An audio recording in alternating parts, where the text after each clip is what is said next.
Bonjour, les réseaux grandissent de plus en plus. À partir de là, on va avoir besoin de plus de prises, plus de connexions, plus de switch.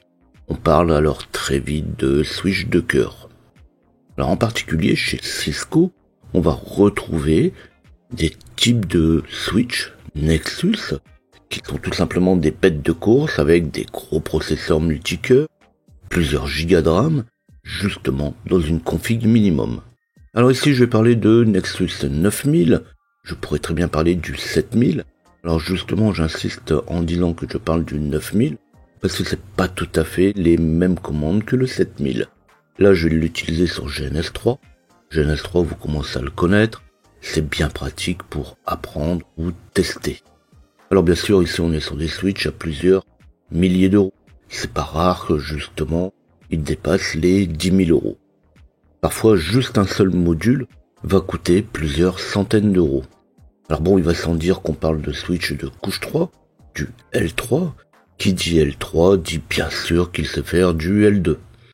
Alors on peut tout lui demander, on verra en fin de tuto qu'on trouve dessus un OS à part entière. Ce qui lui manque, de toute façon on peut toujours l'installer dans le pire des cas. Bon là c'est pas le switch que vous allez utiliser à la maison. Alors, bien sûr, étant donné qu'on va parler de très gros switch, il est fort à croire que je vais poursuivre bien au-delà de cette vidéo, justement le sujet sur les switch. Alors avant de passer au vif du sujet, à proprement parler, pensez à vous abonner à la chaîne et activer la cloche pour recevoir les notifications de mes nouvelles vidéos.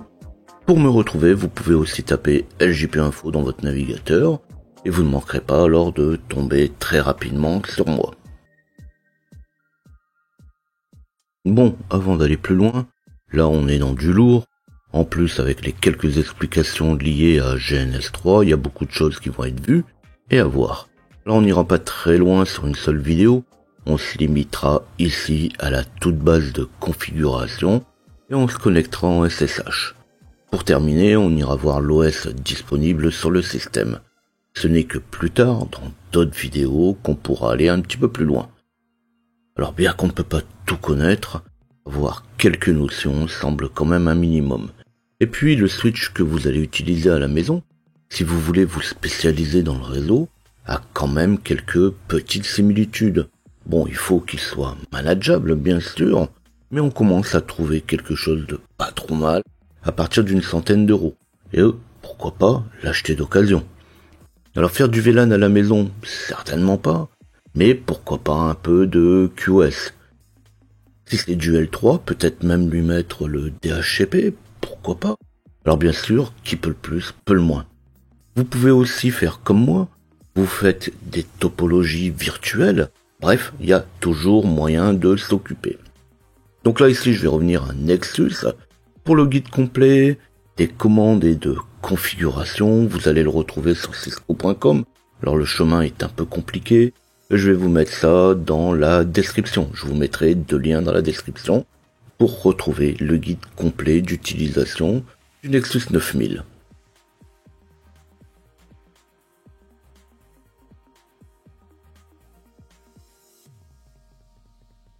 Alors comme ici, je vais faire la démo sur GNS3, je vais quand même dire un petit mot là-dessus au passage. Je vais démarrer mon Nexus.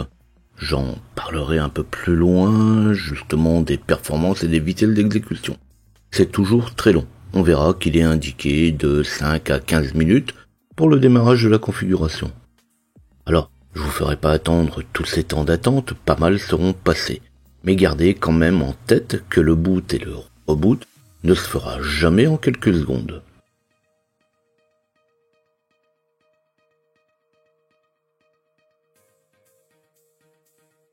Alors comme c'est indiqué, les images utilisées ne sont uniquement que pour de la démo, de l'évaluation ou de l'éducation.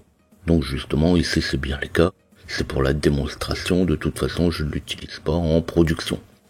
Après, inscription sur le site de Cisco, si ce n'est pas fait, vous pourrez télécharger gratuitement ces images. Donc ce que je fais là, c'est à la portée de tous. Alors il faudra attendre quelques minutes que le système démarre avant de proposer le choix de la configuration.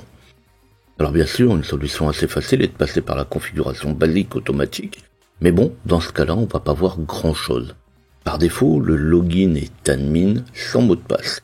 Donc ce que je vais faire, je vais passer la configuration. Là encore, il va avoir quelques minutes justement, et là ça va être indiqué de 5 à 15 minutes, le temps qu'on arrive justement sur cette proposition de login. Alors aussi, avant de commencer, le port de management porte bien son nom. Pour l'instant, on va y brancher le poste de management, que j'y reviendrai plus tard. Et je branche d'un côté mon réseau, et de l'autre une machine. Alors une fois démarré, par défaut, j'aurai du réseau sur ma machine.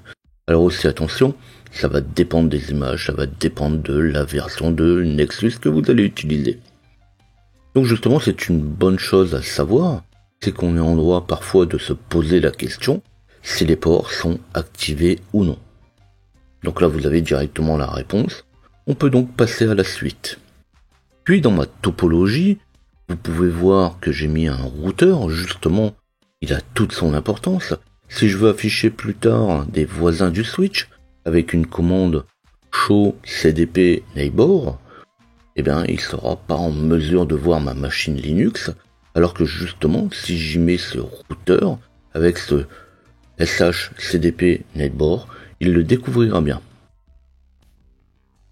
Alors une fois que je suis dans la console, si je commence par un showrun, sh run, pour vérifier la configuration, on va voir que de toute façon il est complètement vide. Donc là je vais pas faire la commande, je vais vous le laisser faire, de toute façon vous allez voir que même vide, la configuration fait 1 km de long, avec ses 64 ports, donc ça c'est 64 ports par défaut sur ce type de switch, mais physiquement ce sont des boîtiers dans lesquels on va pouvoir rajouter de quelques cartes, pour les plus petits modèles, à des dizaines de cartes pour les plus gros. Imaginez-vous alors 256 ports, donc là toujours 256 ports c'est un tout petit switch de cœur, et bien même avec une configuration vide, vous allez voir que on va retrouver tous les ports justement qui ne sont pas configurés, et on va voir cette configuration qui fait 1 km de long. Et bien justement, maintenant qu'on en est là, il reste plus qu'à se mettre à la configuration de notre switch.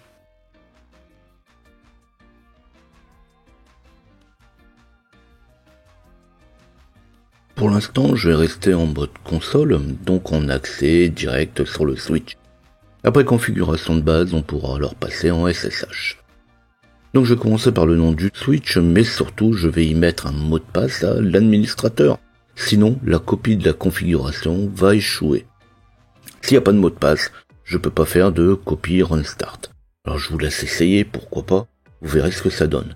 Je vais mettre Cisco comme mot de passe, ce qui est très classique, et surtout je vais rester dans la même optique de test ou d'éducation. Donc je vais faire un conft, donc c'est quelque chose qui est quand même très classique. De toute façon, on va retrouver les mêmes commandes qu'on va retrouver sur un routeur. Je vais lui mettre hostname Nexus, username, admin, password Cisco.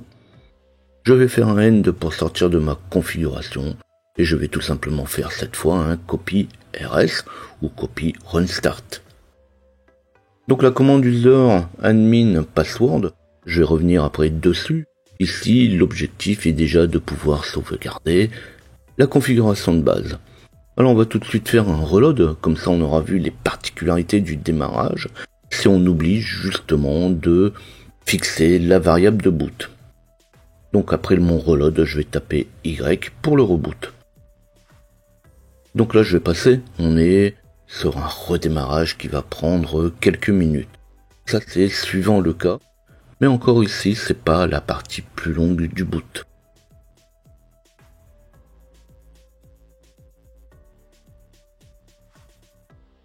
Et on va arriver alors à cette particularité de Nexus. Au reboot, on va juste avoir le message loader. C'est simplement parce qu'il n'a pas arrivé à charger l'image de boot. En fait, il l'a pas trouvé. Alors, au message loader, avec le chevron, on va taper dire pour lui demander de lister le contenu du dossier en cours. Donc là ici on va retrouver l'image du système Nexus à utiliser. Puis on va taper boot suivi du nom de l'image. Donc pour moi l'image c'est NXOS 9.3.4 bin. Donc je vais faire un boot espace NXOS.9.3.4.bin. Alors pour configurer le boot automatique, ici je le montre car on ne sait pas toujours lequel prendre ou quel nom d'image prendre. Une fois trouvé, on pourra le mettre dans les paramètres de configuration. Donc après un conft, on pourra mettre boot NXOS espace NXOS.9.3.4.bin. Et ça, j'en reparlerai dans une prochaine vidéo. Donc là, on va pouvoir maintenant laisser finir le système de démarrer. Et c'est ici qu'on va devoir attendre 5 à 15 minutes que le système démarre.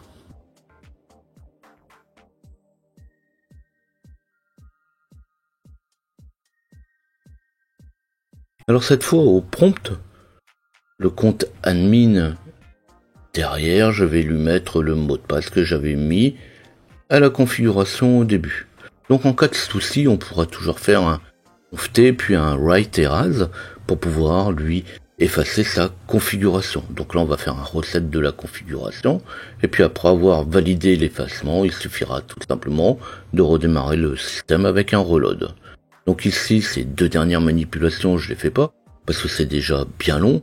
Déjà le boot NXOS.9.3.4.bin va déjà vérifier l'image. Donc après, même si je reboot, si je passe le temps de démarrage, de redémarrage, c'est quand même long. Alors il faut se dire quand même que parfois sur du réel, c'est encore plus long que ça. Ici on utilise un GNS3, le GNS3 va relativement vite, mais en réalité, de toute façon, on les attend généralement, c'est 15 minutes de boot. Donc déjà, ça fait pas mal d'être rebooté, et puis le changement de l'OS n'est pas forcément la priorité. La priorité dans ce type de switch, c'est la gestion du réseau. Donc il n'y a pas de quoi s'inquiéter plus que ça pour la suite. On s'arrêtera juste sur le copy run start qui permettra de reprendre ou de sauver la configuration. Alors justement, le mode box qu'on a à la maison, on va l'oublier. Le monde de la grande entreprise, c'est des serveurs qui vont mettre tout autant de temps que mon switch à rebooter, et parfois on pourra même retrouver plusieurs cœurs de réseau, par exemple dans les data centers ou pour les distributions aux utilisateurs finaux. Après, il faut quand même aussi garder en tête que normalement ce type de switch ne se reboot jamais. Donc c'est pour ça que effectivement on peut bien se permettre d'attendre 5 à 15 minutes le temps qu'il démarre la première fois. Bon après, on n'est toujours pas à l'abri de coupures de courant.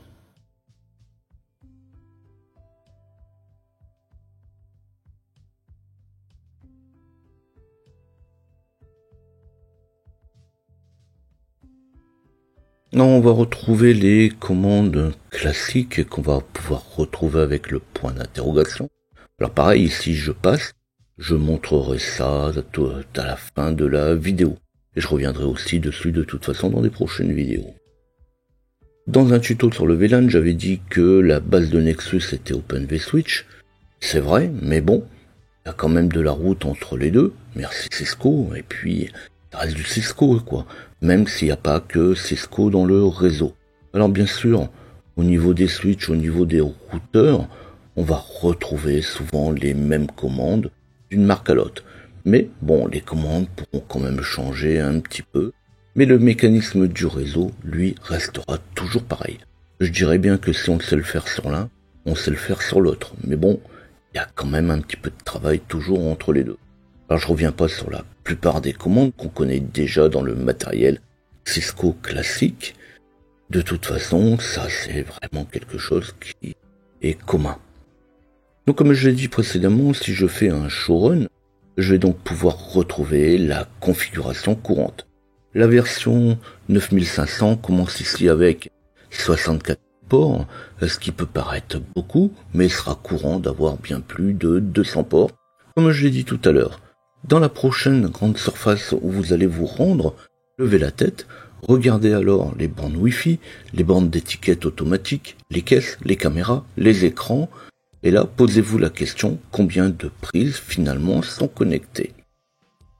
Alors pour changer le password, on va utiliser cette commande, alors bien sûr en mode configuration avec la complexité suivant celle définie justement, ou imposée ou non pour ce mot de passe. Donc par défaut, la complexité du mot de passe n'est pas activée, donc c'est pour ça que j'ai pu mettre Cisco au début. Alors on l'a fait juste avant, mais par obligation, pour que mon copy run start puisse être fait. Donc cette fois, je vais revenir un petit peu dans la configuration pour les explications. Donc bien sûr, je fais un conft et on va définir le mot de passe pour le compte admin avec la commande username admin password Cisco. Cisco par exemple, on sait ce que je disais, on utilise Cisco, c'est le password qu'on va mettre partout en essai. Et le copy run start doit devenir un réflexe, sinon après une coupure de courant, c'est le meilleur moyen de tout perdre. Donc là je ne retirerai pas, vous le verrez dans mes différentes commandes.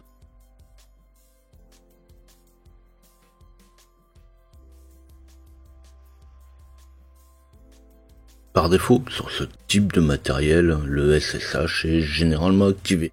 Donc il suffira de lui attribuer une adresse IP pour pouvoir m'y connecter. Pour la config SSH complète, vous retrouverez le lien dans la description. Alors je vais pas m'amuser à traduire la page, vous y trouverez toutes les informations, comme par exemple le moyen d'authentification. Je suis pas magicien, je fais pareil, je lis, je commence par chercher comment me connecter, comment mettre une IP, où la mettre, et puis j'arrive ici. Donc on va commencer par mettre une IP pour pouvoir attaquer en SSH le switch.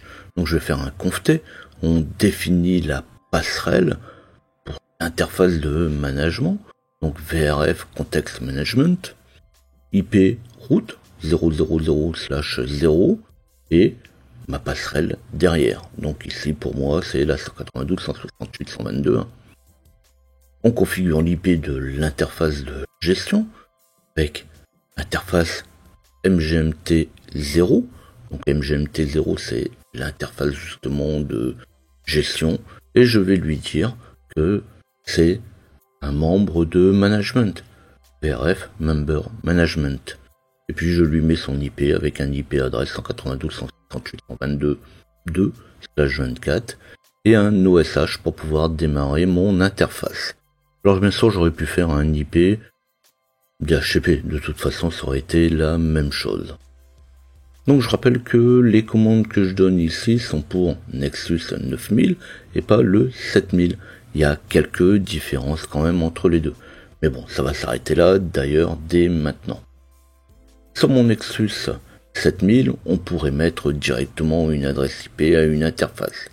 Là, c'est déjà plus tout à fait la même chose que sur le 9000. Alors pareil, pour ces 4 commandes, interface MGMT 0, VRF Member Management, IP adresse 192.168.122.2/24 et le NoSH, on prend VRF par exemple pour Virtual Routing and Forwarding Instance.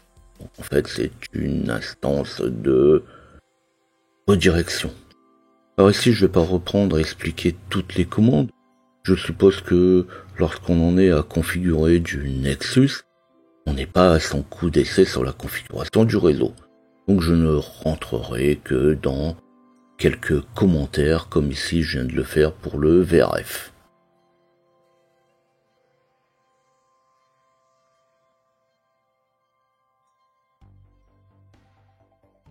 Donc cette fois on va pouvoir se connecter en SSH sur le switch. Pour ça on va se connecter en SSH sur le port de management. C'est ce que je disais, le port de management est fait pour. J'ai dans ma topologie déjà préparé justement un poste en IP fixe, une Debian que j'ai appelée Debian MNGT, connectée sur ce port de management. Si vous essayez de pinguer, ou même vous connecter depuis un autre port, de toute façon vous n'arriverez pas à le faire. Donc je vais me connecter depuis ma Debian avec un SSH admin @192.168.122.2, donc quelque chose de très classique. Je vais taper mon mot de passe un Cisco et me voilà connecté à mon Nexus et j'y suis bien en SSH.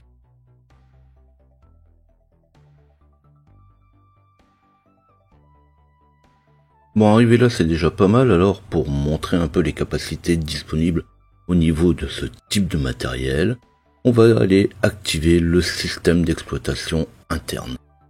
Donc si je fais un run guest shell, il va me dire qu'il n'est pas activé, donc je vais le faire avant de pouvoir me lancer dedans. Alors pour pouvoir activer le shell, je vais le faire avec une commande guest shell enable. Alors on va devoir attendre 5 minutes environ que je vais passer justement au travers de la magie de la vidéo.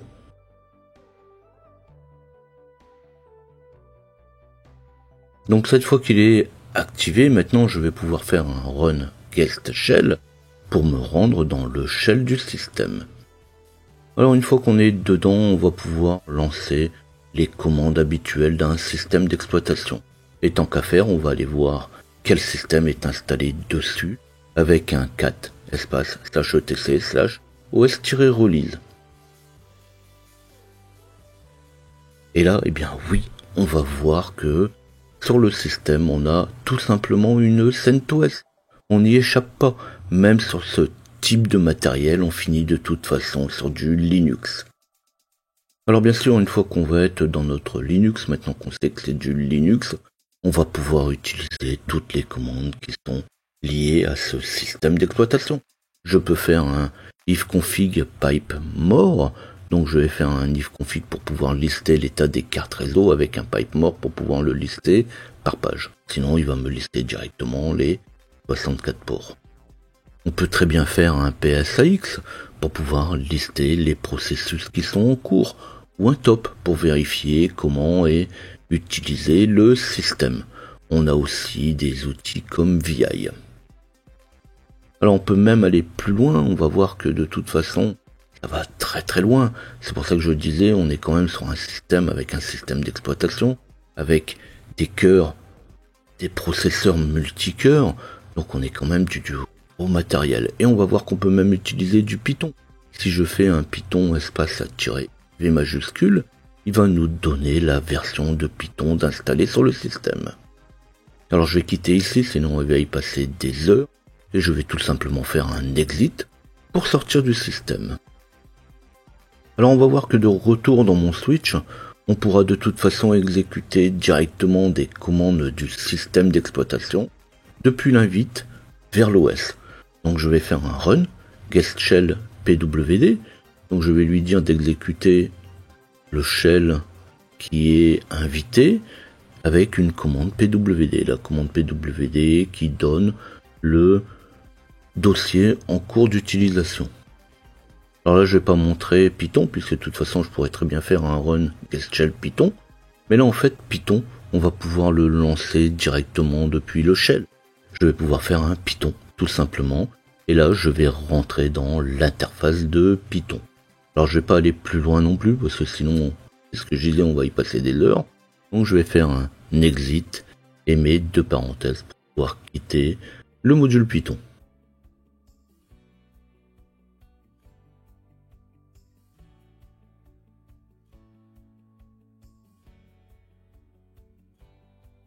Alors tout ça c'est du condensé quand même. Alors bien sûr, on n'a rien fait. J'ai commencé en disant, Nexus ce sont des bêtes de réseau. On parle pour ça de cœur. C'est aussi une question de moyens ou de besoins. On a vu ici à peine comment démarrer dessus et j'ai déjà passé pas mal de choses. En tapant le point d'interrogation tout seul, on va voir la liste des commandes.